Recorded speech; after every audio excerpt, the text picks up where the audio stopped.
Okay, there we go. So at this point, I would like to introduce Noor.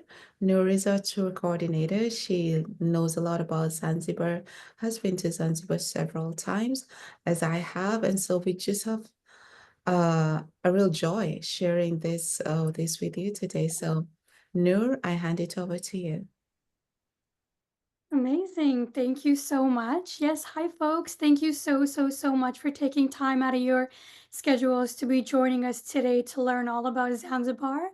Very happy to be here. And yeah, we're gonna get started. I'm gonna just share my screen so we can kind of have some presentation as well in the background. So just give me a minute while I set that up.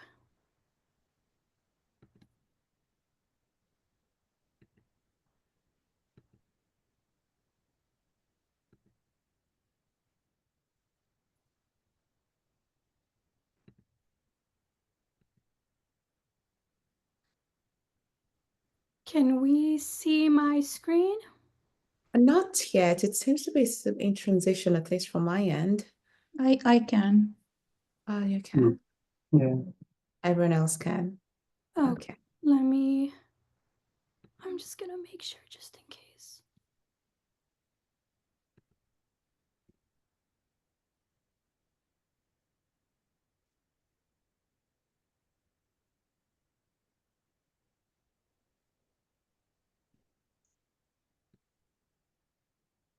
Oops, now we have a blank. Okay, and what about now? Oh, there we go. Yeah, Okay, perfect.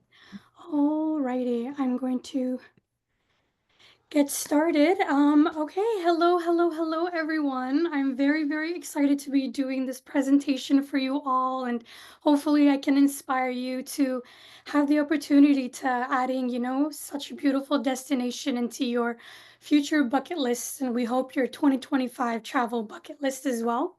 So today's really going to be focused on everything Zanzibar. And we just kind of want to share all the information to kind of help you be prepared when you decide to go.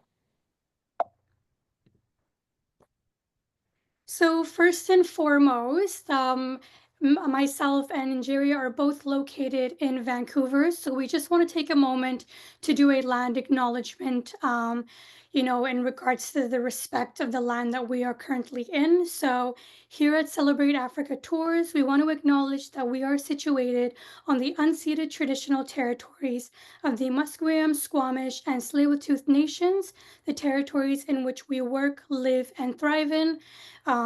Again, at Celebrate Africa Tours, it's so important for us to acknowledge and respect the beautiful Indigenous communities around the world. And so just kind of having that to start with is very important and a perfect start to our session today. So, before we kind of dive into everything Zanzibar, we want to just talk a little bit about who we are at Celebrate Africa Tours. So, Celebrate Africa Tours is a socially responsible enterprise owned by a woman of Canadian and African descent, Nigeria herself. It is dedicated to contributing to a global initiative focused on transforming the travel industry in a socially and sustainably conscious way. So we really want to offer authentic, sustainable, and regenerative travel experiences in 26 African countries and in more than over 200 destinations as well. Our vision is to build a trusted global brand for sustainable and culturally responsible travel in Africa.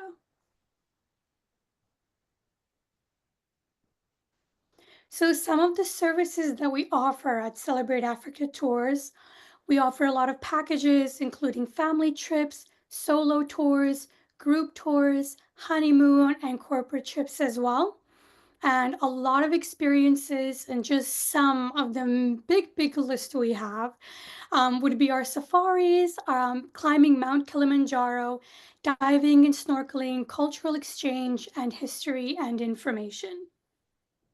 Again, a very small list for the many things that we do offer in our services based on the countries we provide.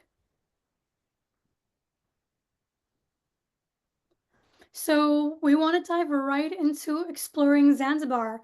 So I have actually been living, I would say, part-time to full-time for the past 3 years in Zanzibar. And 2022 was the first time that I was there, and I was living there for about a year. And ever since then, I've gone back every single year, and it is a destination and a place that I love to share with everyone.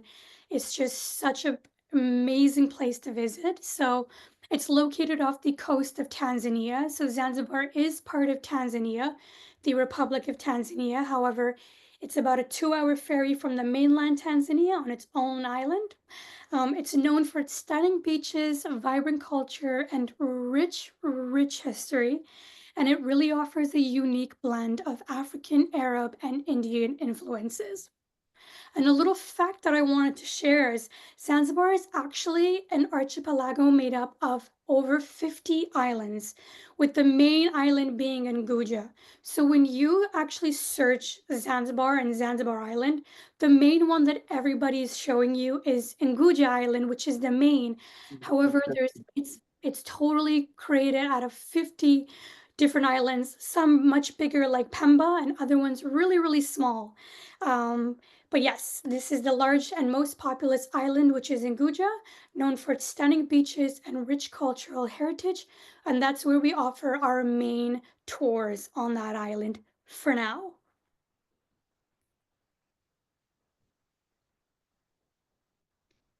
So, some of the top things to do in Zanzibar that we really recommend and we really like to highlight are their beaches and activities, Stone Town, which is a UNESCO World Heritage Site, snorkeling or deep sea diving, spice farms and wildlife, cultural experiences, and history and education.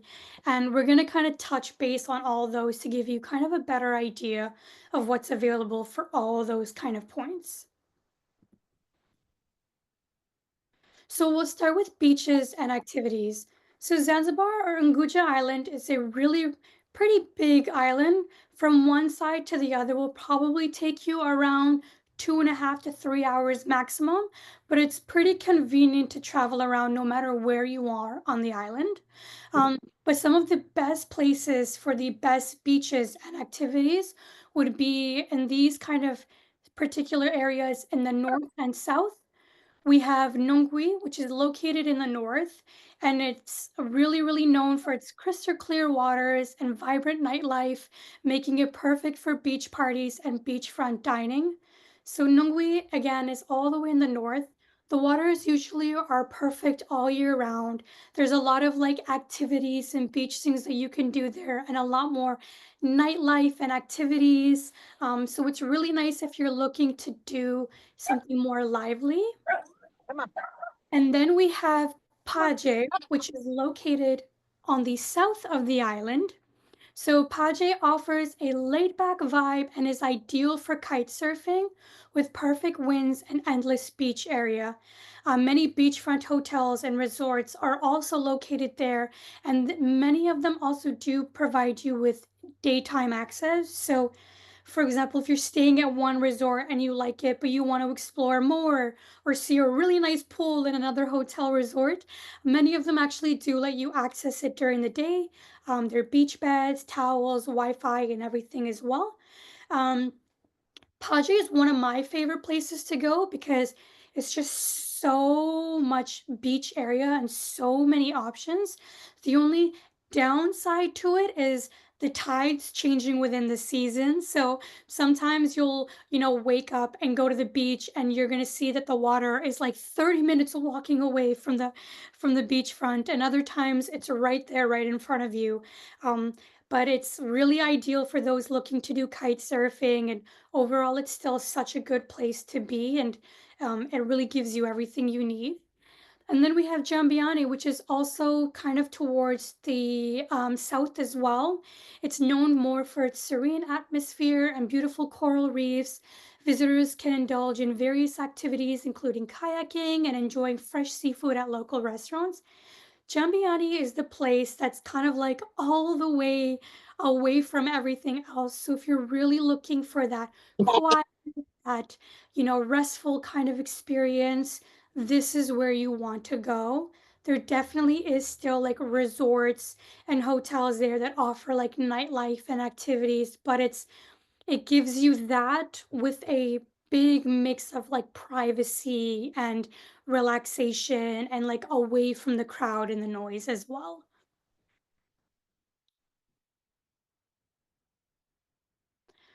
So we'll kind of touch base as well on Stone Town, which is the UNESCO World Heritage Site. So Stone Town is about a 15 to 20 minutes drive from the international airport in Zanzibar.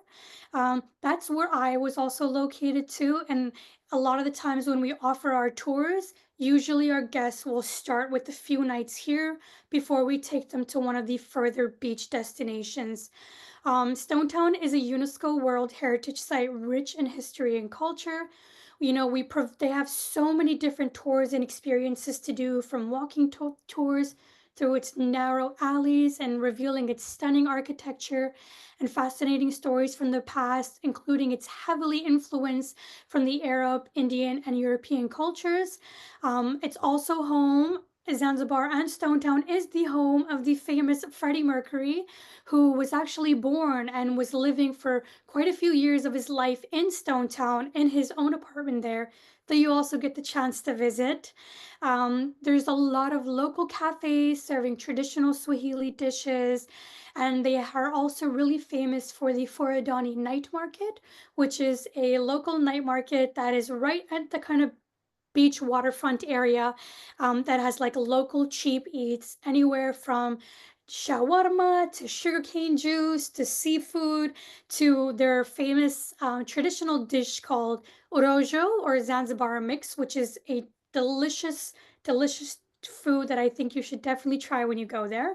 Um, and it's also home to the famous Makachu jumpers, who are these Forodani jumpers that you may or may not have seen on social media, that they do these like acrobat jumps into the water. And many times they really kind of highlight important messages across the world using their jumping. So you get to also see that, which is really fun. And a lot of them are my friends too. So we got to make sure we give them a shout out.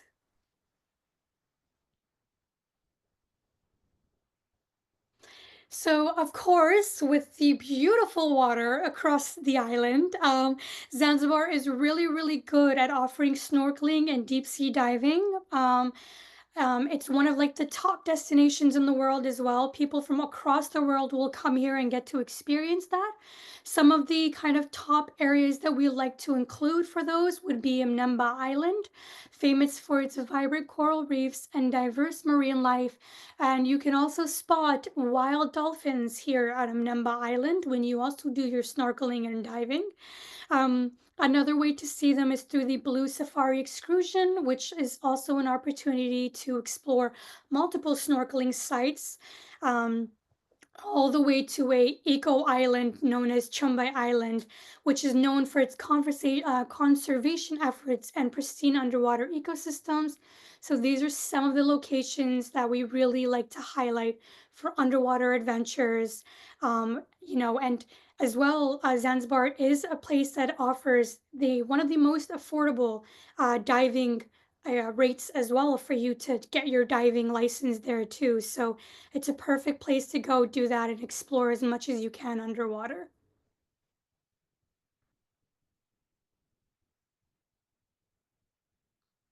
And then we have spice farms and wildlife. So Zanzibar is known as Spice Island. It is home to so many different types of spices internationally, globally, and amazing, amazing fruit varieties and so much more. So Zanzibar's rich agriculture heritage is famous by visiting the spice farms, where you can learn about all the different types of spices, from cloves, nutmeg, and vanilla.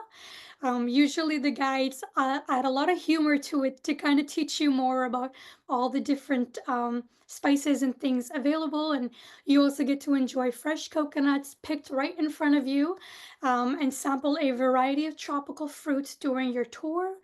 Additionally, we like to highlight exploring one of the national parks in Zanzibar known as Jozani Forest, which is home to the endangered red Columbus monkeys. It's kind of one of the only places around the world that does actually have these monkeys here, and you get to see them in their natural habitat at the national park. And it really kind of just offers you a blend of wildlife and just a bunch of delightful educational experiences for all. I really recommend this experience for everyone, whether you're going as a solo, as a family, as a couple. It's just such a fun thing to experience and to learn and get to experience.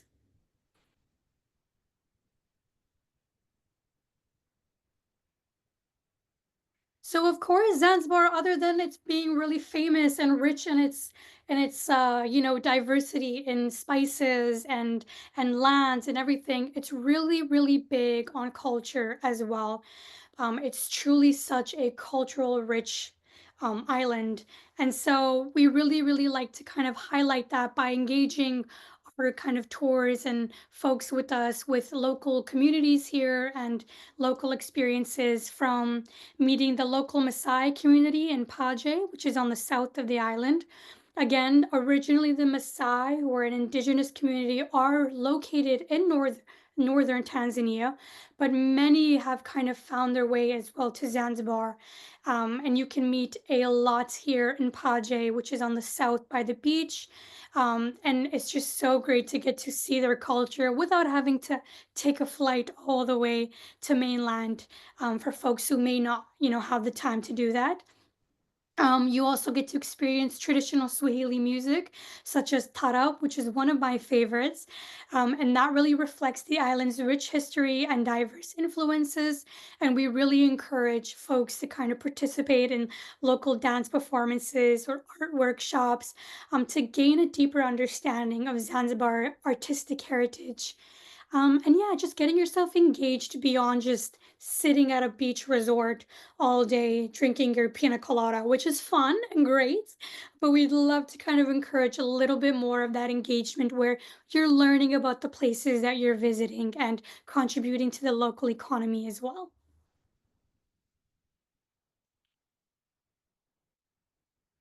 So, history and education. Zanzibar is super, super, super rich in history. And it's somewhere where, when you do come to visit, we really, really try to encourage folks to do a historical tour as well. There is a really dark kind of history to Zanzibar as kind of one of the islands used for a lot of the slave trade that was going on. And so we really try to encourage folks to learn about the reality of the history that was kind of taking place here in Zanzibar, beyond just like the normal architecture. So it's marked by its role in the spice trade and as well as the slave trade. We really try to encourage folks to explore the historical sites such as the former slave market and caves that tell the stories of the island's past, and really just like understanding the impact of these events on the local culture and heritage. And then, as well as just having those educational tours where we are engaging with knowledgeable guides who can really provide insights into lesser known aspects of Zanzibar's history.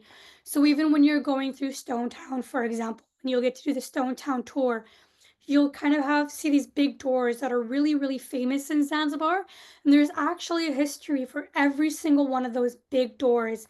And for example, one of them being they are owners of, they used to be slave owners, and kind of the architect design for each door implemented a certain status or background history for each of the doors that you'll see. So we really encourage you to kind of take that time to learn about that history and just see kind of how it's played a role in today in Zanzibar.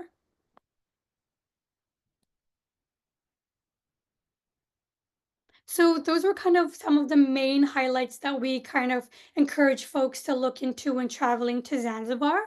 And so right now we kind of want to talk about best times to visit.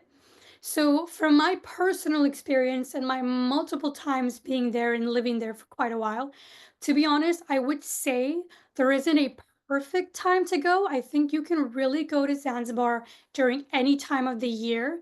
But the best times to go would be kind of between June and October, which is, the temperatures are a lot more cooler, not cool, it's still hot, but much more, manageable, low humidity and minimal rainfall, making it ideal for beach activities, sightseeing, and really just exploring much. And then we have December to February. December to February is a great time to go as well. It is just a lot more warmer, but to be honest, you're so accessible to the water and like pools and the ocean, that a lot of the times when you start to get really hot, you just kind of walk a few steps and just dip yourself into the ocean. So it's manageable. And so especially kind of for us in the north and North America and in London in the UK, when it's too cold for us here, a lot of the times people do kind of take their December, winter holidays during December to February to escape the winter. Um, it's a really popular time for tourists, so really expect like vibrant beach scenes and lively local events. However, it is advisable to book accommodations in advance during this time to secure your stay. Um, Again, Zanzibar is really accessible anytime. The only thing that I would say is, for example, during the holy month of Ramadan, which is Zanzibar is about 98% Muslim majority. So they have the 1 month, which is fasting from sunrise to sunset, which is Ramadan. During that kind of month, and I think this year it's from end of February till end of March. Um, Most of the places for food are completely closed. Um, Hotel resorts do have their own food items for guests, but if you're trying to walk in Stone Town to a local cafe or a local eatery, everything will be closed. So that's why we say, like, if you do decide to go during that time, it is a low season. You just won't be able to have a lot of options for food things to do publicly.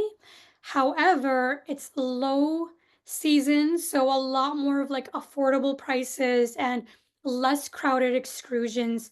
And then right after Ramadan, kind of April-ish, from March to April, it is rainy season. So a lot of heavy rain, but it's manageable. It's usually like 10 minutes to an hour of a really, really heavy rain, and then it's clear for the rest of the day. Again, low season. So if you're trying to go where you're not trying to go during high season, it's not a bad idea. And usually, if it's raining in one side of the island, like Stone Town, you can escape to the north or to the south, and there's always one area that isn't raining during those times. But yes, June to October or December to February is usually the high season for folks to come in and the best for weather and temperature.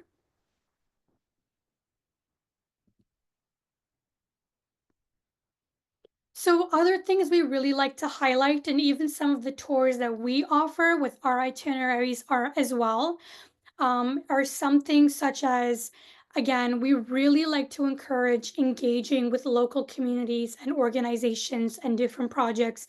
So, you get to experience the restfulness, the beaches, the enjoyment, but also taking it a step further and really learning about some of the projects being carried out in the community. So, one thing we really like to highlight is about the seaweed industry and the seaweed farming with local women in Zanzibar. So you can learn about seaweed farming with local women in Jambiani, and kind of the benefits of using it for health and beauty, and just like their global work and efforts of spreading their seaweed farming across the world. Another thing that we really like to highlight is a sunset swim and dinner on Nakupenda Island.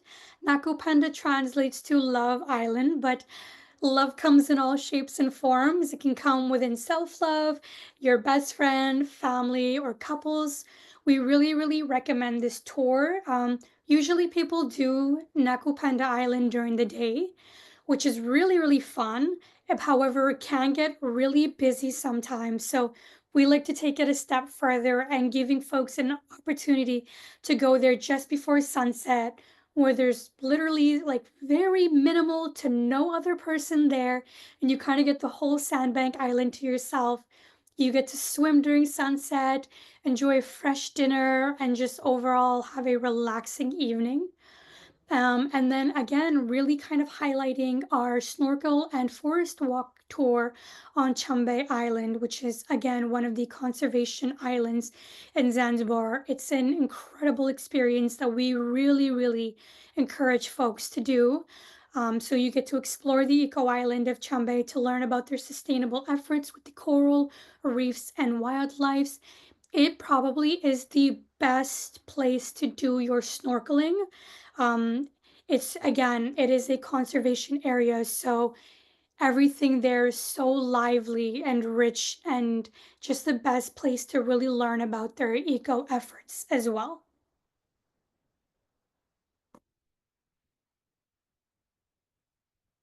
So, a visa and health requirements to go to Zanzibar. So, most of us, again, here are either based in Canada, US, or the UK. So, Zanzibar does offer a visa on arrival. It's really, really easy. You just have to make sure you have the information of your accommodation and, your, go and return tickets. So, that is available on arrival. However, Zanzibar recently this year has officially announced a e-visa, so they are encouraging folks to apply beforehand. They say on their website apply at least 14 days, so 2 weeks before travel. But just from personal experience, sometimes they will leave it very last minute where it's like a night before your flight. So I always try to encourage to apply the earlier the better, or at least 20 days before travel. Don't worry if they didn't get back to you on time, for example. You don't have to worry. You can just arrive and get the visa on arrival available. I think you would just have to double check if they would double charge you. I think not though. If you've already paid for the online one and you can just show them that you're still waiting, that's more than enough. Um, and then health. So Zanzibar has also officially started and all of Tanzania, may I say. So whether you're going into mainland or in Zanzibar, a mandatory health insurance must be purchased on arrival. I believe, again, if you are doing an e-visa, you can purchase it on there as well. Um, so this is a mandatory health insurance. And even if you have your own private insurance, you do need to purchase this one still. Again, it's a very, very safe country and area to go to, but just for precautions and health reasons, maybe accidentally injuring yourself while snorkeling or anything can happen. They just want to make sure that everybody has that safety protection available 24/7 during your trip. And it doesn't matter if your trip is 2 days or 3 months, it's the same price. So it doesn't get more expensive on how long you are. So if you're there for 40 days, you still just pay that one price. And I think it's 40 to 50 USD for the insurance. So this is the new mandatory health insurance. Yellow fever. So yellow fever is not required in Tanzania, whether you're in Zanzibar or mainland Tanzania, especially if you're traveling in from like the US, Europe, Canada, that's fine. Even if you have a layover in Kenya where you're not leaving the airport, you're not leaving your flight, you won't need it. However, if there is for any case of an emergency or you end up leaving and entering Kenya or any of that, you do need your yellow fever vaccine. So if you would want to get it in case you decide, some folks, once you're kind of in that area in East Africa, they really like to do multiple different countries because you're already spending so much on your flight. Then we would recommend you to get your yellow fever vaccine just in case you decide to step into other places. And then anti-malaria medication. I kind of put that in brackets of saying recommended because in Zanzibar, usually there's no cases of malaria. It's much more rare to get it. However, there has been a few cases in the past 2, 3 years where there has been some cases of it. Um, Usually where we really, really recommend it is when you're going to mainland. So really far north when you're on those big safaris, that is where we recommend you to be taking your anti-malaria medication. Most malaria medication is one tablet per day, and others are once a week. If you do have the more cheaper, more affordable ones, which is the once a day, we highly recommend you to take them at least 3 days before entering and at least 5 days after leaving. If you don't want to take it when you're in Zanzibar, that's completely up to you. We still recommend it. But if you are planning to travel on a safari, even for just a day from Zanzibar, at least take your malaria medication 3 days before your trip. And when you're back to Zanzibar from mainland, take it for another 5 days just for safety precaution. Usually they're very, very quick anyway. So if there is a case where somebody is feeling the symptoms of it, you have your insurance as well. Hospitals will get you in really quickly, give you exactly what you need, and within 24 hours you will start to feel better. So it's very like quick and supportive if anything does happen.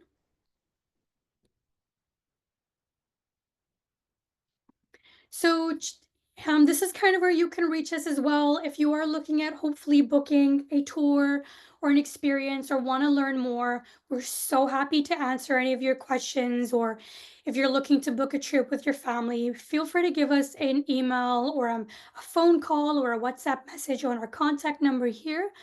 We'd be happy to kind of create a private itinerary for you. As well as soon we will be announcing as well some group trips that we will be offering for multiple destinations as well.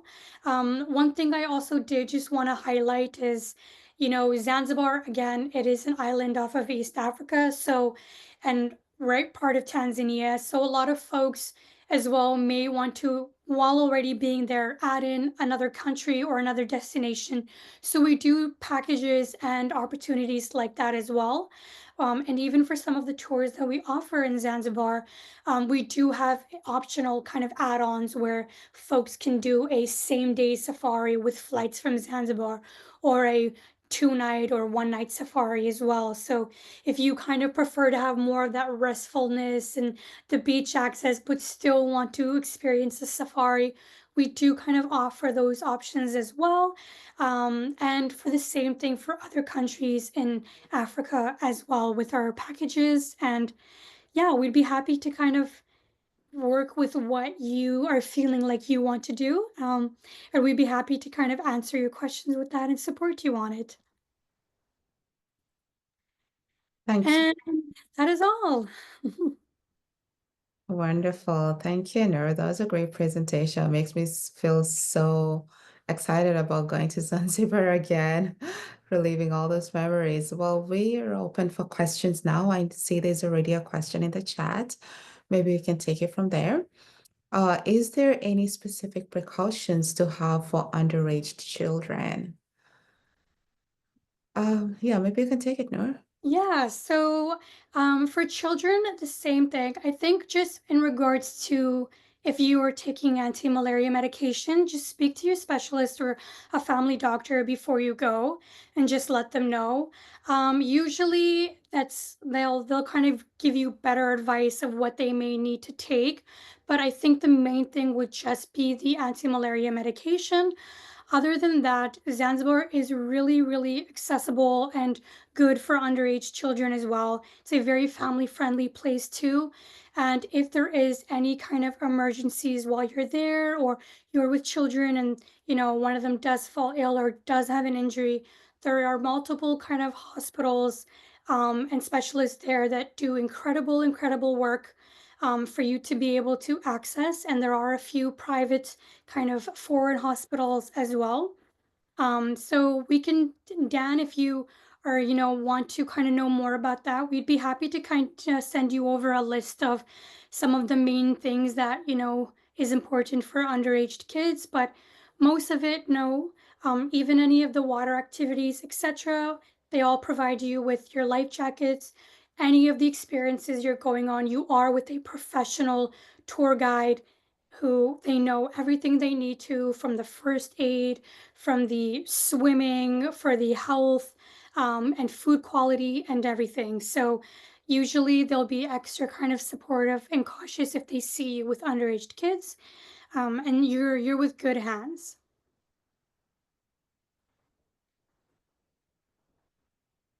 Yeah, that's great. I wouldn't add anything to add that. I see some folks have unmuted themselves and want to ask questions. Please go ahead.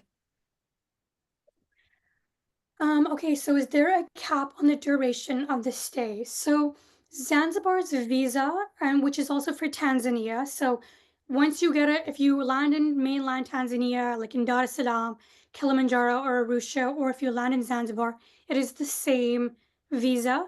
It is a total of 3 months, so you have 90 days before it expires.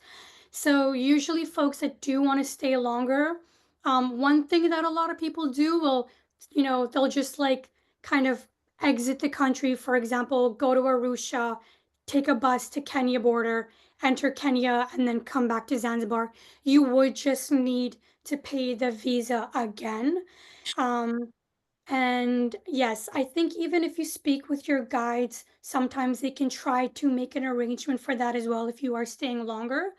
But it is a 90-day visa, a visitor visa, and then yeah, you can kind of just hop out and come back if you wanted, but you will need to pay that fee again. And again, it will be just a 90-day visa. So is it recommended to fly into Zanzibar directly or shall I take the ferry? So it's really up to you. Um, I would say it's better to go directly into Zanzibar just because it's a lot more just, you fly, you get in, you just arrive at the airport, your guide's there to pick you up and you go. If you do decide to arrive in Dar es Salaam or anywhere in mainland, which I will just focus on Dar es Salaam now because that is where like the port to Zanzibar is, and it's about a 2-hour ferry. Um, if you decide to do that, it's still okay. It's still 100% okay. I do find that the airport in Dar es Salaam moves a lot quicker when you kind of go in, so you're not waiting as much. However, when you go to the ferry, it can get quite overwhelming. So you will it just depends. If you're up for the kind of adrenaline rush of trying to rush in to get onto the ferry on time, then I would say Dar es Salaam is fine as well. There are also flights directly from Dar to Zanzibar. So if you did want to, for example, go to Dar es Salaam first or mainland, do your safaris, do your tours there, then come in. There are flights from any of those locations, Kilimanjaro, Arusha, or Dar es Salaam. And then there are trains now and buses that can connect everything as well. My preference would be just fly in directly, but either or, there is options for everything and everything works. It can just be a little bit a more of an overwhelming experience if you are taking the ferry. And then you just have to keep in mind of your luggage since you'll be having your checked baggages. Those will not be with you on the ferry. They will take them and give you like a ticket and keep it in their storage on the ferry. So just kind of keeping that in mind. Um, yes. Any additional recommendations for solo travelers? Yeah, so I will say, as a solo traveler, Zanzibar is a very, very safe place. I've been there so many times. As a woman, I honestly have never had a bad experience. Obviously, with every country or any place you visit, you just need to have the precaution. Other than that, it's really, really easy to kind of navigate and go through. Even as a solo traveler, though, I do recommend you to connect with a guide. It's just better. Like they really support you from the moment you get in and you go out. Zanzibar is also one of those destinations where a lot of the things do require a tour guide anyways. So you can do things kind of by yourself, but most of the excursions, like going to the islands or going anywhere else, they do require a guide to organize everything with you, with, those experiences. So I would say connect with the guide when you're there anyways. Um, and we have some amazing guides that work with us at Celebrate Africa Tours that have been doing this for years. Otherwise, yeah, have a great time when you're there. There's so many other solo individuals from across the world that visit. I'm certain you will make friends either from international folks or the locals. And the locals are really, really helpful. Like, I don't think I've ever gotten properly lost there because, like, the moment I feel like I'm lost, somebody will come to me and be like, "Hey, what do you need?" And they're just very, very supportive in that. So, yeah, as a solo traveler, it's a really good place to go. Very safe, very accessible as well, and lots of like options from hostels to hotels. Um, my only thing actually that I would also want to touch base on is a lot of the times the excursions and experiences are by group size as well. So I would recommend if you are a solo, when you are connecting with a guide or even talking to one of our guides, look into joining some group activities. Like if you just want to do like snorkeling this day, see if your guide has a group already going, because that can really also help with the pricing of things as well. Dan, so do I book whole packages with you or can I pick single activities as well? Dan, you can do both. We are happy to create an entire itinerary for you from the moment you arrive to the moment that you land. Or we can also kind of just support you during certain things. If you kind of want to take care of your own things while you're there, that's more than okay. But it's always better to have somebody with you during your experiences, and you can kind of communicate with your guide what you're looking for. So if you need airport pickup and drop off only, or airport and pickup and just certain days, certain activities, they can definitely accommodate to that. It's completely up to you.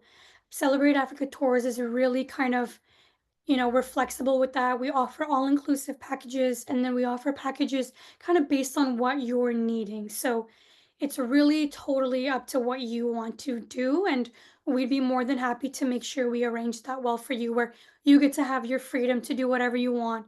And then the days that you need some additional support or some activities, your guides will be there ready to get you going.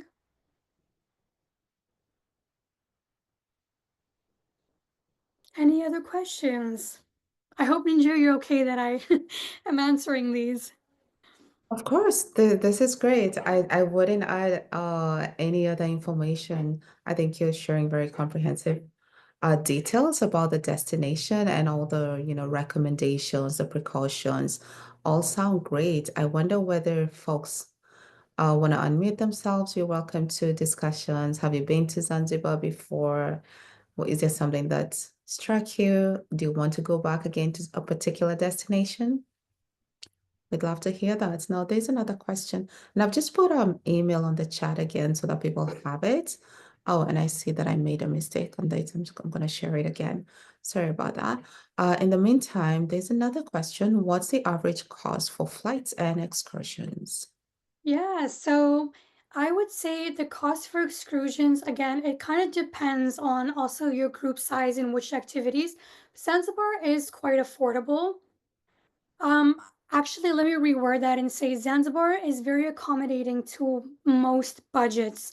It really, really depends on what you want to do. So, if you're looking to do a lot more like luxury experiences, higher end resorts, or more hostel stock sites, it really, really differentiates from that. But I really find it to be a destination that is cost accessible for a lot of people. So, I've known people who have gone and spent, quite a high amount, and other times where they've spent a pretty okay amount. It all depends on kind of what you want to do. And then in regards to average cost for flights, so it all depends on where you're from. From London, obviously, it's going to be a lot more affordable for you. Like the prices are a bit cheaper just because it's a lot closer. But I would still say it would kind of be anywhere like within the $1,000 US. And then from Canada, if you're on the West Coast, well, officially now they've kind of made similar prices to the East Coast.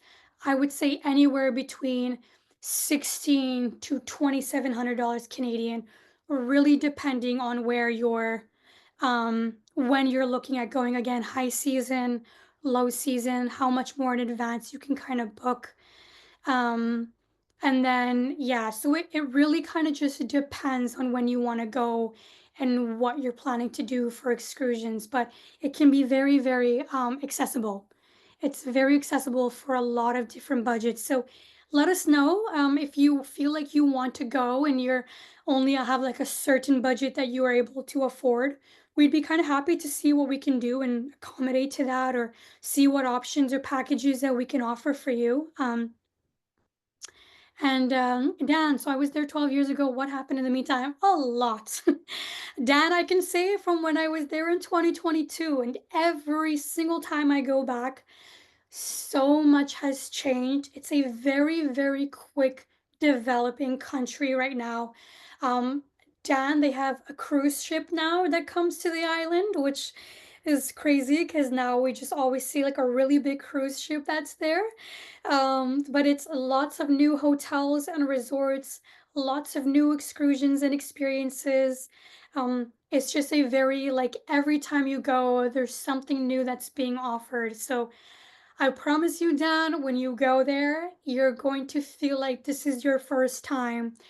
Because if it's been this much of a change within the 3 years, and every year I go back, I'm sure 12 years, it's like technically you haven't been to Zanzibar yet. Yes, and then yeah, and Jerry put our email as well. If you guys have any questions or things that you need from us, we're so happy to kind of help you on that. Whether it's creating an itinerary for you or yourself, for your family, for friends, um, or any questions more related on costs and excursions, we'd be happy to answer it. Wonderful. It seems that there are no more questions. We seem to have satisfied everyone's curiosity on this. Yeah, very welcome to connect with us on Meetup, on email. Our website is celebrateafricatours.com. Yeah, check it out. Check out other destinations that we are offering. We are very passionate and have a deep love for Africa. So feel free to reach out to us. You're welcome, Val. You're welcome, everyone. Thank you for joining the session. We wish you a wonderful rest of your day. Yeah, I can see all the comments coming in. You Yeah. are so welcome. It was a pleasure hosting you today. Thank you so much, folks. And next week, Saturday, we are hosting our information session for Tanzania's safari as well. So if you're interested to learn more about mainland and the different safari options that they have there, and additional information, that will be the same time next week on Saturday. And we'd be happy to have you there as well. So thanks so much, folks, and we hope to see you next week. Awesome. Thank you. Bye. Bye.